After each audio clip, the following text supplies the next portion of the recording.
नमस्ते, स्वागत है आपका इस वीडियो में। आज है 17 नवंबर और आज का जो इम्पोर्टेंट न्यूज़ है वो हम कवर करेंगे। सो थोड़ा सा अनइवन हो रहा है, थोड़ा सा हेक्टिक काम चल रहा है मेरा। सो इसलिए daily regular video banana it is becoming every day becoming very difficult. But ये जो एक साल से जो मैं कंटिन्यू कर रहा हूँ, सो मैं इसको ब्रेक नहीं करना चाहता, तो मैं कोशिश करूँगा। उसी के साथ साथ अगर आप इस ऐप नए हैं तो लेक्चर सब्सक्राइब जरूर कर दीजिएगा और अपना जो फ़ीस है वो डेफिनेटली भर दीजिएगा। लिंक आपको डिस्क्रिप्शन में दिया, वहाँ पे जाके आप अपना जो है फ़ीस भर सकते हैं, इस चैनल को ज्वाइन कर सकते हैं। चलो इंपॉर्टेंट न्यूज़ से देखते हैं। Jack Ma's family trust to offload 10 million shares in Alibaba for 71 million dollars. बाप रे बाप, बहुत ही उम्दा, बहुत ही उम्दा। सो इसमें आपका क्या राय है, आप क्या बोलना चाहते हो? कंपनी ख़राब कर रहा है, कंपनी क्या करना चाहता है? सो बेसिकली बहुत बार ये होता है ना कि आपका जो फैमिली है या ट्रस्ट है, जो वो आपका प्रॉफिट को बुक करना चाहता है। मे बी कुछ दूसरे वेंचर में वो इन्वेस्ट करना चाहते हैं, मे बी कंजर्वेटिव वो गेम खेलना चाहते हैं। सो बहुत बार बहुत बहुत रीज़न हो सकते हैं। मे बी उस पैसे को निकाल के आप दूसरे किसी एंटिटी में मूव करना चाहते हो, दूसरे देश में लेके जाना चाहते हो, दूसरे जगह पे आप उसको इन्वेस्ट करना चाहते हैं। सो बहुत सारे मेथड्स होते हैं। और अलीबाबा जो है, प्राइमरीली उसका इनकम सोर्स जो है, अलीबाबा एज अ प्लेटफॉर्म है, मार्केट प्लेस है, वो बेसिकली आपका अमेजोन का चाइनीज़ कॉपी है। और अलीबाबा जो क्लाउड है, जैसे अमेजोन अमेजोन का जो मेन इनकम होता है वो अमेजोन वेब सर्विसेज से होता है। और यहाँ पे भी आपका अलीबाबा का अगर हम देखें, Alibaba is one of the largest web service और web server provider compare to Amazon. So ये एक है। So it's definitely a very mature company. Amazon जैसे एक मैच्योर कंपनी बन चुका है, तो अलीबाबा जो है वो भी एक मैच्योर कंपनी है। So it was one of the company जो आपका न्यूयॉर्क या आपका बेसिकली यूएस में उसने लिस्टिंग करवाया था।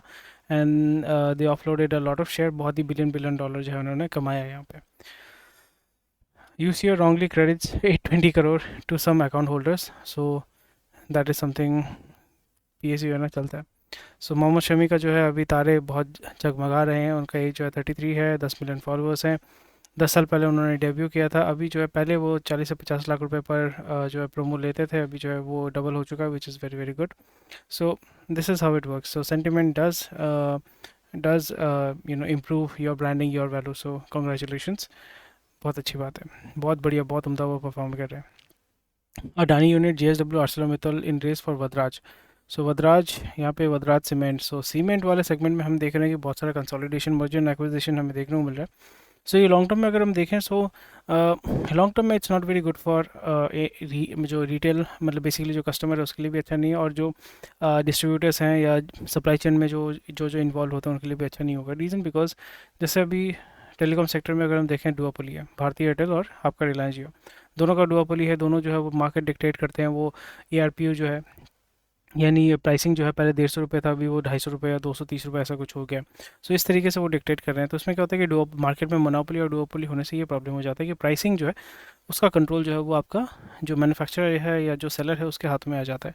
उसी तरीके से सीमेंट सेगमेंट में जैसे आपको पता है कि लार्ज मार्जिन, मतलब लो मार्जिन बिजनेस है। बहुत सारे वेरिएबल्स हैं जो कभी भी चेंज हो सकते हैं, जैसे एनर्जी प्राइस हो गया, या आपका रॉ मटेरियल का प्राइस हो गया, लॉजिस्टिक्स प्राइस हो गया। और फिर सीमेंट में प्रॉब्लम ये होता है कि आपका मानसून में बहुत सारा सीमेंट जो है बर्बाद होता है, वेस्टेज होता है। फिर उसको सेकंड ग्रेड में ऑप्शन कर देते हैं। बहुत सारे इश्यूज होते हैं डेफिनेटली। अगर आप सीमेंट मार्केट में हैं, सीमेंट के बारे में अगर आप जानते हैं, cement as in not how cement is made, but the whole logistics and supply chain management, how it works, crushing unit development, ये सारी चीज़ें अगर हम देखेंगे तो उस जगह पे आप यहाँ पे, इसलिए आप देखोगे कि ग्लोबली अगर हम देखें, ग्लोबली ग्लोबली भी नहीं बोलूँगा, अगर आपका यहाँ पे इंडिया में भी अगर हम देखें, नेशनली भी जो है कोई एक डेफिनेट प्लेयर नहीं है। जैसे साउथ में अगर आप जाओगे, साउथ में इंडिया सीमेंट्स है, फिर कोनाक सीमेंट है, रामको सीमेंट है, बहुत सारे अलग अलग ब्रांड्स हैं।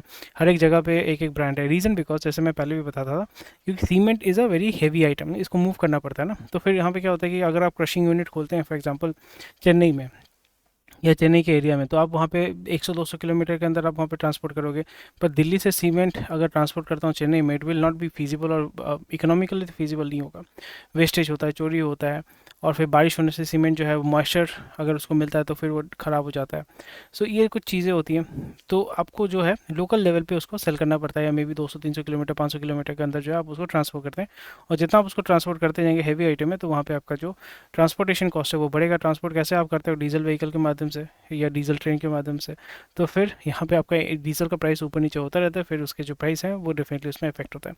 इसलिए ये लो मार्जिन बिजनेस है, और ये बहुत ही एक क्या बोलूँ, वोलाटाइल बिजनेस। इसलिए आप देखोगे बद्राज सीमेंट एनसीएलटी में पक्का क्या होगा, वहाँ से ये लोग उसको उठाना चाहते हैं, क्योंकि जब भी आपके पास कंसोलिडेशन होता है तो फिर आप उसको डिस्ट्रीब्यूशन अच्छे तरीके से कर पाते हैं। जब भी आपके पास लॉजिस्टिक्स अगर थोड़ा सा कंट्रोल कर पाते हैं तो फिर वहाँ पे आपका जो मार्जिन है वो इम्प्रूव हो जाता है, मार्केटिंग कॉस्ट जो है थोड़ा सा कम हो जाता है। Tata Tech IPO to open November 22, 475 से 500 रुपीज़ पर इक्विटी शेयर में ये आएगा। Most states ready with draft on labour codes, very nice. Government rights to HZL says company needs it's not to creating separate business entities. तो already यहाँ पे इसे बताया था कि वेदांता जो है वो आपका डीलिस्ट होगा, डीमर्जर होगा, डीलिस्ट नहीं होगा, डीमर्जर होगा। डीलिस्ट होने की भी बात हुई थी, वो हुआ नहीं। डीमर्जर की बात कर रहे हैं, पर वो भी मोस्ट प्रोबेबली यहाँ पे दिक्कत होगी, क्योंकि हिंदुस्तान जिंक लिमिटेड में जो है ये बेसिकली गवर्नमेंट ऑफ इंडिया का आपका एक एंटरप्राइज था, फिर उसको ये बेच दिया गया था, वेदांता ने इसको टेक ओवर कर लिया था। सो अभी यहाँ पे भी अगर कुछ आप करना चाहते हैं, इसको डीमर्ज करना चाहते हैं, कुछ अगर करना चाहते हैं, तो फिर वहाँ पे आपको गवर्नमेंट ऑफ इंडिया से, क्योंकि government of India is also a stake holder, the government has 30% stake. So government के पास स्टेक है, तो फिर वो विदाउट गवर्नमेंट कंप्लायंस या गवर्नमेंट अग्रीमेंट ये इसको सेल नहीं कर सकते, या डीमर्जर ये सारी चीज़ें वो नहीं कर पाएंगे। टेलकोज में lose 250 crore to OTT platforms. Small mid cap get more retail inflows definitely for long term. अभी बंदे जो है यहाँ पे लॉन्ग टर्म इन्वेस्टमेंट कर रहे हैं। गोल्ड की जगह पे यहाँ पे मैं एक ट्रेंड देख रहा हूँ, गोल्ड पे जगह गोल्ड में उतना इन्वेस्टमेंट नहीं हो रहा है, बट यहाँ पे स्मॉल कैप मिड कैप में इन्वेस्ट करने, because they are investing long term, और उनका टाइम होराइजन 15 से 20 साल का है। सो इस जगह पे definitely you can look into investing in this. ये बहुत अच्छा चीज़ है, RBI titans capital norms for unsecured retail loans. तो इसके बारे में जैसे मैंने बार बार बहुत दिनों से मैं रिसेंटली मैं बहुत दिनों से बात कर रहा हूँ कि मेन प्रॉब्लम अभी जो एक होने वाला है वो ये है कि अनसिक्योर्ड लोन। अनसिक्योर्ड लोन मतलब फॉर एग्जांपल आप मोबाइल खरीदने जा रहे हो, 40,000 का लोन है। अगर आप आईफोन खरीदने जा रहे हो, 1.5 लाख 1 लाख का लोन है, ठीक है, 1 लाख का लोन जो है वहाँ पे आपने कुछ कोलेटरल ये सब कुछ नहीं दिया, तो वो एक आपका अनसिक्योर्ड लोन हो जाता है। फिर अगर आप पे नहीं करते हैं तो फिर वो एनपीए में कन्वर्ट हो जाता है, और आपका सिविल स्कोर जो है वो भी ख़राब हो जाता है। सो हमें ये देखने को मिल रहा है। रिसेंटली हमें बहुत सारे कुछ स्टडीज़ आ रहा था कि ओवरऑल अगर हम लोन बुक को देखें, सो जो स्मॉल अमाउंट का लोन जो है 50,000 या 50,000 के नीचे का जो लोन है, वो उसका जो कंजम्पशन है या उसका जो सेल है वो बहुत ज़्यादा बड़ा है। तो फिर उसको पे बैक करने का मतलब फेलियर होने का चांसेस, फॉर एग्जांपल 50,000 लोन अगर कोई मोबाइल के लिए ले रहा है या छोटे छोटे चीज़ों के लिए ले रहे हैं, और वहाँ पे ये होता है कि after a point of time 50,000 का लोन कौन ले रहा है, मे बी जिसको 15,000 रुपये सैलरी, 10,000 रुपये सैलरी, तो वो पे बैक नहीं कर पा रहा है, मे बी उसकी वजह से क्या हो रहा है, उसका सिबिल स्कोर डाउन हो रहा है, उसको पता है, बट वो पे बैक नहीं कर पा रहा है। तो over a period of time अगर 10 लाख लोगों ने लिया है, 1 लाख लोग डिफॉल्ट करते हैं, तो फिर वो एनपी हो जाता है। 10% का एनपी मतलब बहुत ही एक बड़ा अमाउंट या बहुत ही बड़ा एक परसेंटेज जो आपके बैड लोन में कन्वर्ट हो जाता है। So India's banking regulator on Thursday slammed the brakes on unbridled growth in consumer loans that lately expanded faster than less risky lending assets, directing banks to set aside more capital and establish board-monitored processes on such advances to prevent। ये सारी चीज़ें already आप देख लो, यहाँ पे मोटा मोटा चीज़ मैंने आपको बता दिया। For under existing rules, bank must set aside 8 rupees for every 100 rupees lent for personal loans. Now they will need to keep aside 25% higher or 10% on every 100 rupees lent. So loan book तो आप बढ़ा रहे हो, तो इसमें सबसे ज़्यादा दिक्कत होगा एनबीएफसी को, सबसे ज़्यादा दिक्कत होगा एनबीएफसी को। और यहाँ पे एनबीएफसी को एनबीएफसी में जैसे बजाज फाइनेंस ये सारे जो है, मतलब मन्नपुरम या मल्लपुरम जो है, मन्नपुरम या मन्नपुरम मोस्ट प्रोबेबली, या फिर जो एनबीएफसी जितने भी नवी अभी सो है उनको जो है इशू होने वाला है। सो यहाँ पे मेजॉरिटी स्टेक जो है आईडीबीआई में गवर्नमेंट जो है वो सेल करना चाहता है, पर एक साल से हमने देखा है कि कोई भी इसको ख़रीदना नहीं चाहता है। बहुत सारे बाहर के यूरोपियन बैंक्स जो है, यूरोपियन इन्वेस्टर जो है वो इंटरेस्टेड थे इसको परचेज़ करने के लिए, but no one is willing to buy this company even though it's इसको ख़रीदने से आपको रूरल एक्सेस मिल जाता है, नॉर्थ इंडिया में बहुत सारे आपको एक्सेस मिल जाते हैं, एक बना बनाया बिजनेस मिलता है, बट उसको भी कोई नहीं लेना चाहता है। Room for growth amid surging demand for student housing, student migration, higher education enrollment and preference for organized living are fueling demand. India's nascent student housing market is booming, fueling ample solo state, curated livings, ये सारी चीज़ें जो है ना, यहाँ पे भी अगर आप देखोगे सोलो स्टे या ये सारे जितने भी सारे कंपनीज़ हैं, सो बेसिकली ये पीजी ये सारे चीज़ों को वो ऑपरेट करते हैं। बट पीजी या जो भी रेंटल होता है वो प्राइमरली आपका जो उसका इकोनॉमी है वो ब्लैक मनी इकोनॉमी है। ब्लैक मनी एज इन जब भी आप भाड़े पे रहते हैं, ठीक है, फॉर एग्जांपल आपका एक डेवलपर है, उसके पास 50 फ्लैट पड़े हुए हैं, वहाँ पे वो 30 फ्लैट जो है भाड़े पे दे के रखा है, पर वो आपको वो आपसे कैश लेगा। तो ब्लैक मनी इकोनॉमी है, तो वहाँ पे जोलोस्ट्री ये सारे जो हैं प्राइमरली फॉर एग्जांपल इंडिविजुअल ने परचेज़ किया या कंपनी ने परचेज़ किया, कॉर्पोरेट जो है वो चला रहे हैं, हॉस्टल बना के चला रहे हैं, तो वहाँ पे डेफिनेटली वो जो है वाइट बिजनेस है। बट ज़्यादातर जो है आई वुड रादर से मोर देन 50 to 60% जो है इवन आपके लिए भी ईजी हो जाता है। फिर आपको यहाँ पे अगर आपको लिविंग क्या रेसिडेंशियल आर ए मिलता है ना, आर ए बोलते हैं मोस्ट प्रोबेबली, जो अलाउंस आपको गवर्नमेंट से मिलता है या कंपनी से मिलता है, उसमें जो है आप क्लेम कर पाते हो। फिर उसमें आपको बिल चाहिए होता है, तो that is a separate thing. But again अगर आप स्टूडेंट हैं, आपका कोई इनकम नहीं है, घर वाले आपको सपोर्ट कर रहे हैं, तो फिर वहाँ पे आप देखते हो कि सबसे सस्ता और सबसे टिकाऊ सबसे अच्छा कौन सा है, वहाँ पे आप पैसा सेव करना चाहते हैं। So this is something definitely growth होगा, डेफिनेटली ग्रोथ होगा और ग्रोथ है। और ऑनलाइन लर्निंग की वजह से this is something which should not be there, क्योंकि ऑनलाइन लर्निंग की वजह से तो यहाँ पे उतना माइग्रेशन होना नहीं चाहिए। पर अगेन अगर हम देखें recently Byju's is going through a tough time. Vedantu के बारे में आजकल वेदांतु के बारे में बात कोई नहीं करता है, वेदांतु का ऐड भी नहीं दिखता है। फिर आपका अकेडमी है, उसका भी actually it is also going through a very tough time. Tech itself is going through a very tough time.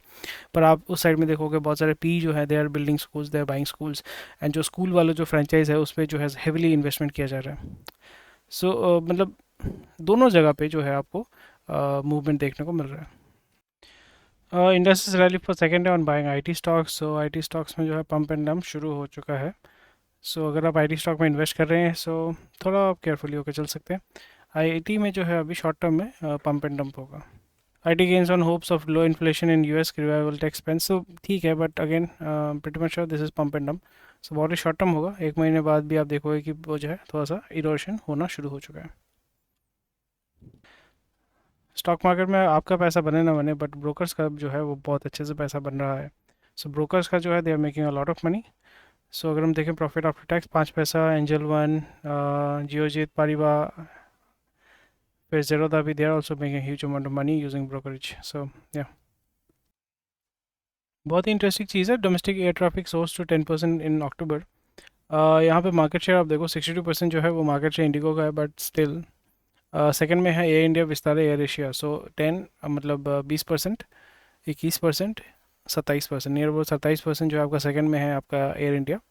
फिर आपका 5% में है स्पाइसजेट। आकाशा एयर जो है फिर भी 4% आपने उठाया। आकाशा एयर ने उसमें भी इतना इशू हो रहा है, that is something which is really interesting. But SpiceJet is the underdog. Indigo इसमें जो है डेफिनेटली प्रोमोटर का इशू है, ये इशू है। So they are not able to you know hold, तो डेफिनेटली कर पाएंगे, डेफिनेटली होल्ड करेगा, बिकॉज एयरलाइन वाला बिजनेस जो है लो मार्जिन हाई एक्सपेंस वाला बिजनेस है।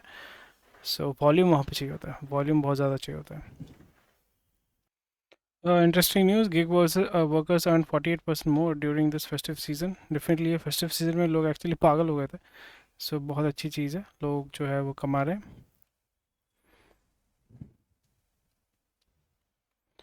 Investments and festive boost lift Q3 GDP. Definitely ये आपका जो है Q3 का जीडीपी ग्रो करेगा, बट इसको सस्टेन करना कर पाएंगे कि नहीं कर पाएंगे वो देखना पड़ेगा।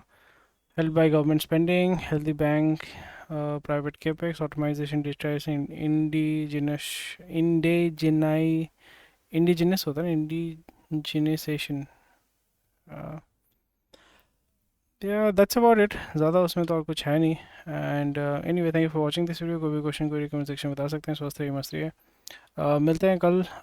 कल तो सैटरडे है। Let's see, I try to make video tomorrow.